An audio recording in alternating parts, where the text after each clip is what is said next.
एक GF बराबर कितना डाइन होता है? एक GF बराबर कितना डाइन? नहीं पता है। एक गर्लफ्रेंड रखना और 960 डाइन को रखना बराबर है, समझ गए? व्हाट इज मैटर, यानी कि यहाँ पे आपको 11th क्लास फिजिकल केमिस्ट्री में मैटर से रिलेटेड बातचीत किया गया है।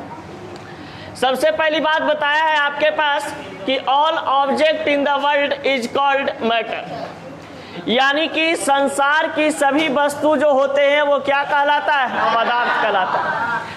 आपको जितना भी आपके आंख से दिखाई देता है कोई ऑब्जेक्ट, उस ऑब्जेक्ट को हम क्या कहते हैं? मैटर कहते हैं, यानी पदार्थ कहते हैं।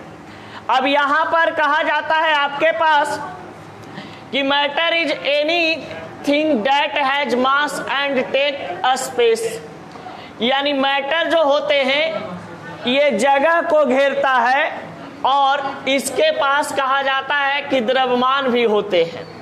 यानी मास कहने का मतलब द्रव्यमान, जिसको हम लोग इसको ऐसे भी बोल सकते हैं द्रव्यमान को कि इसमें मास की उपस्थिति होती है, यानी कि इसमें वेट की उपस्थिति होती है। अब कहा जाता है कि matter has shape and size, weight and mass, volume and density. Matter के पास आकार होता है। भैया हमको पता है कि हिंदी तुम लोग को आता है, इंग्लिश आता है, बीच में मत बोला करो यार जो बोल रहे हो, ठीक है? ध्यान दो पहले इधर, जब मतलब लिखा हुआ है तो बकर बकर कर रहा है, इसे मिटा करके पूछ दे तो फिर हवा टाइट हो जाएगा। टंकी पेले हुए है। देखो यहाँ पे आकार, द्रव्यमान और आयतन की बात कर रहा है। यहाँ पर बताया जाता है आपके पास कि पदार्थ के पास आकार होता है, द्रव्यमान होता है और आयतन होते हैं। यानी कि पदार्थ होने का मेनली कहा जाता है कंडीशन आपके पास 3 होते हैं, जो कि आपका आकार होना चाहिए किसी ऑब्जेक्ट में, मास होना चाहिए और वॉल्यूम होना चाहिए।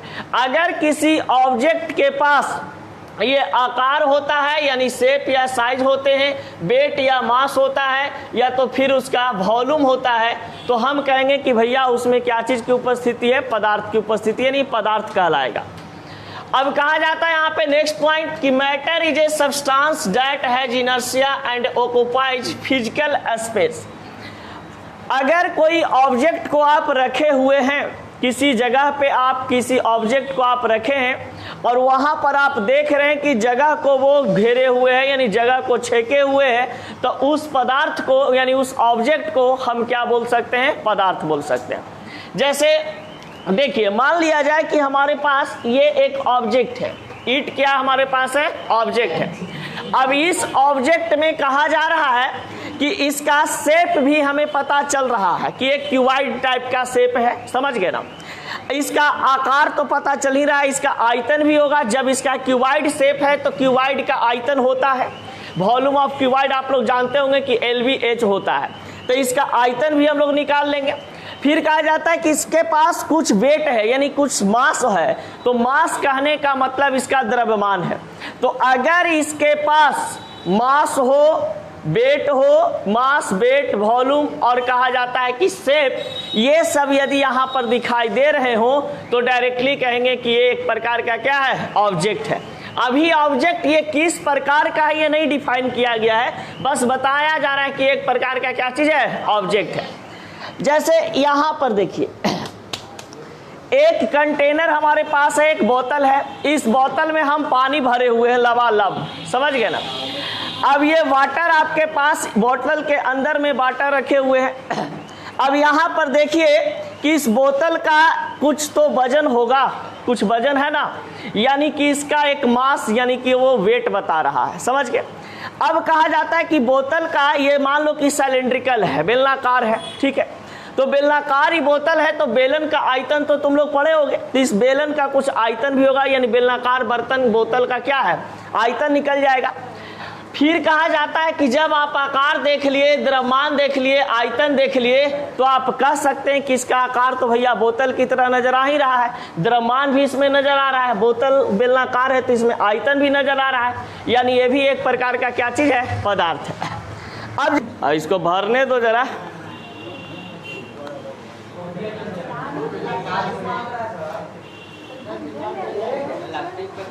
वो बोला हरिदर्शन रहता ना तो और मजा आ जाता, उसमें जल्दी धुआं फेंकता है।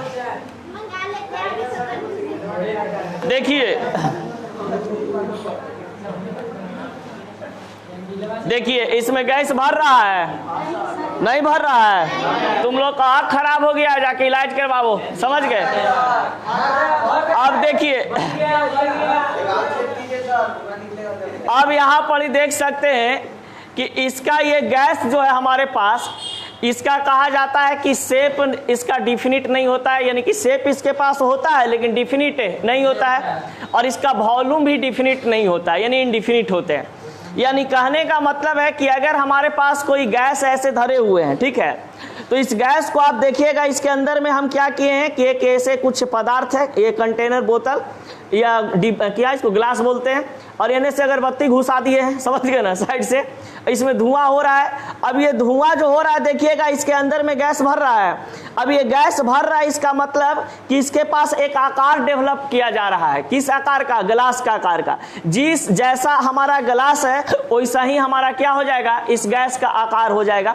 फिर कहा जाता है कि इसका वॉल्यूम उसी प्रकार से क्रिएट हो जाएंगे, जिस बर्तन में इसको हम डालेंगे उसी बर्तन के आकार का ये हो जाएगा, यानी कि आकार इसका क्या है, इनडिफिनिट हो जाएगा। फिर कहा जाता है कि इसका वॉल्यूम, तो वॉल्यूम जिस बर्तन को डालेंगे, जिस बर्तन में डालेंगे हम इस गैस को, क्या हो जाएगा, उसी बर्तन के अनुकूल ये ढल जाएगा। यानी कहने का मतलब हमारे पास है कि ये गैस जो हमारा बन रहा था, ये गैस के पास न शेप होता है, डिफिनिट शेप नहीं होते हैं, न इसके पास डिफिनिट आकार होता है, समझ गए ना। सब ये क्या बंदा रखता है, अनिश्चित रखता है, समझ गए, इनडिफिनिट। ए भाई, पदार्थ का एग्जाम्पल यहाँ पे बताया गया भैया, स्टोन, ब्रिक्स। स्टोन मने पत्थर, ब्रिक्स मने ईटा, पेन मने कलमिया, पेन मने कलमिया, बुक मने किताबिया, ठीक ना। कार्डबोर्ड मने कार्डबोर्ड, चलिए ठीक है। मिल्क मने, वाटर मने, ऑयल, मतलब जितना ये सब चीज लिखा हुआ है आपके पास, ये क्या है, मैटर है। अब कहा जाता है कि मैटर में भी hard and soft and fluid. अब पदार्थ जो होता है, हो सकता है कि कोई पदार्थ आपका बहुत कठोर हो, बहुत क्या हो, कठोर हो, एकदम दबा रहे दब ही नहीं रहा है, समझ गए। कोई ऐसा पदार्थ हो जो एकदम सॉफ्ट हो, समझ गए, जैसे उसको दबाएंगे क्या हो जाएगा, दब जाएगा, तो उसको हम क्या कहते हैं, सॉफ्ट कहते हैं। फिर कहा जाता है फ्लूइड टाइप का, यानी कि तरल अवस्था में, यानी कि उसमें हल्का सॉलिड की भी मात्रा हो, हल्का लिक्विड की भी मात्रा होती है, उसे हम क्या कहते हैं, फ्लूइड कहते हैं। यानी कि हल्का हल्का बहते रहता है। जैसे गोंद देखा है, गोंद, तो गोंद एक प्रकार का क्या होते हैं, फ्लूइड होता है। अब कहा जाता है कि there are 7 type of matter based on physical and chemical state. Generally कहा जाता है कि फिजिकल स्टेट के अनुसार हमारा 3 ही होता है, सॉलिडवा, लिक्विडवा और गैसवा, समझ गए। यानी कि सॉलिड, लिक्विड, गैस जो होते हैं, ये फिजिकल स्टेट के आधार पे पदार्थ को 3 अवस्था में बांटा गया, सॉलिड, लिक्विड और गैस।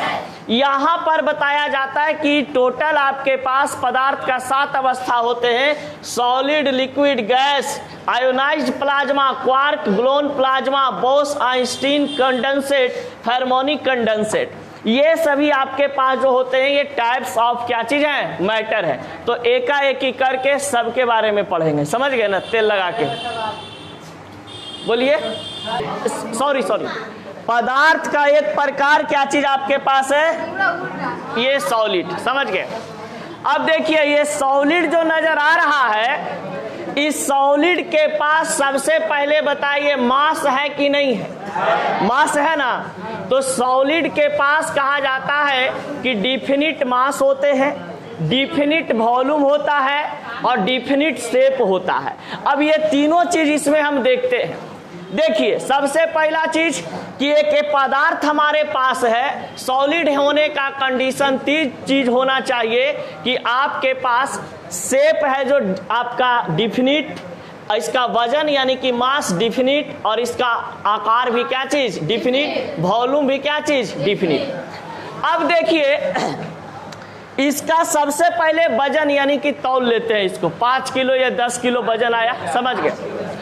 अब 5 केजी इसका वजन आया तो मानिए कि 5 केजी वजन है तो ये 5 केजी वजन ही इसका रहेगा।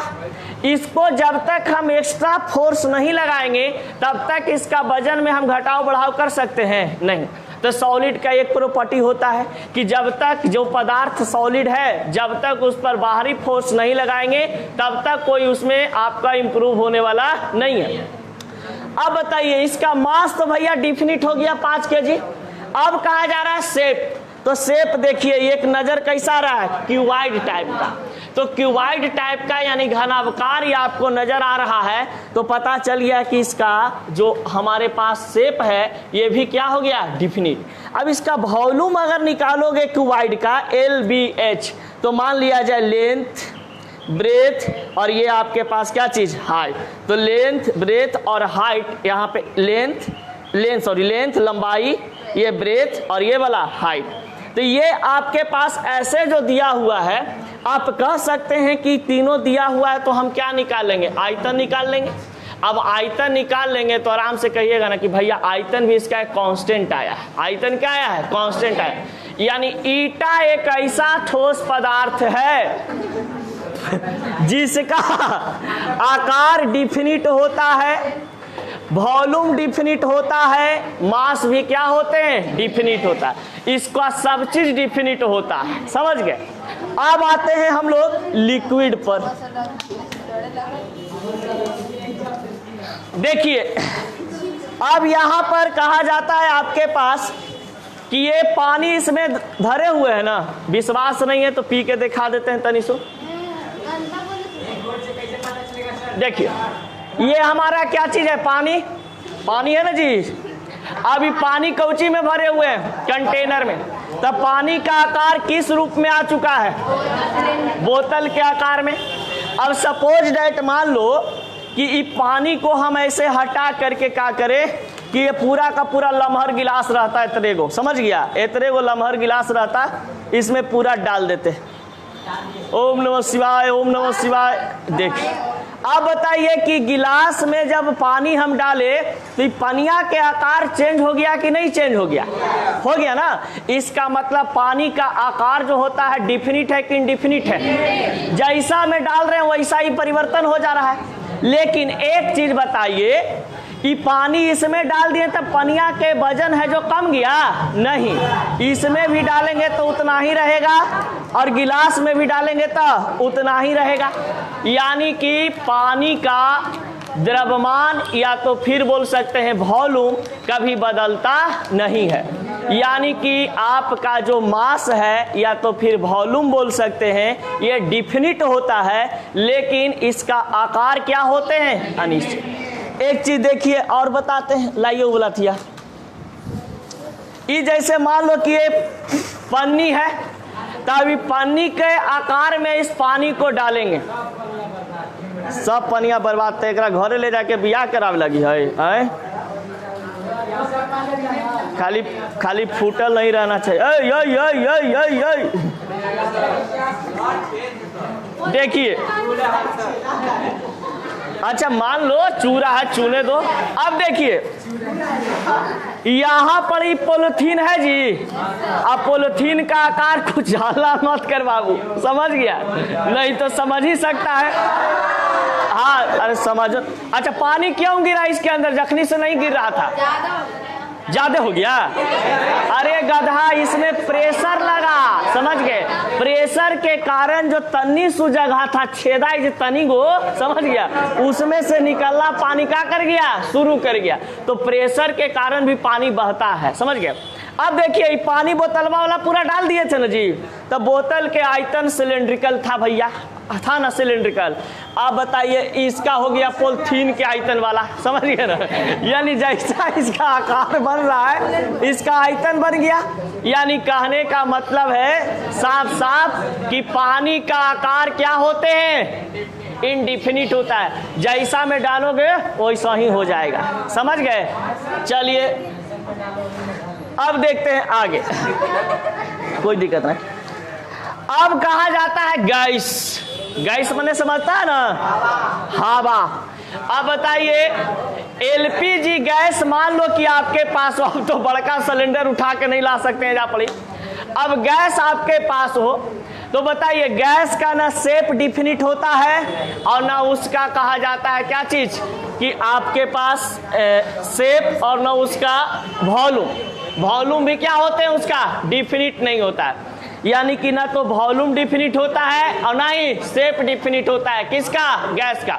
सभी अनिश्चित होते हैं, इनडिफिनिट होते हैं। जैसे देखिएगा ये रूम का आकार का है, ये रूम हमारा इतना बड़ा है, तुम लोग को बाहर निकाल दे और हम 14 केजी वाला सिलेंडर लावे एलपीजी। बताइए इतनी को गैस में डालल था ना जी 14 किलो गैस। अब वो 14 किलो गैस ला के एकरा में खोल देंगे ये रूम में तो क्या हो जाएगा, पूरा रूम में कोना कोनी भर जाएगा। समझ गए? इसका मतलब ये हुआ कि गैस जो होता है ये फैलने वाला होता है। समझ गए?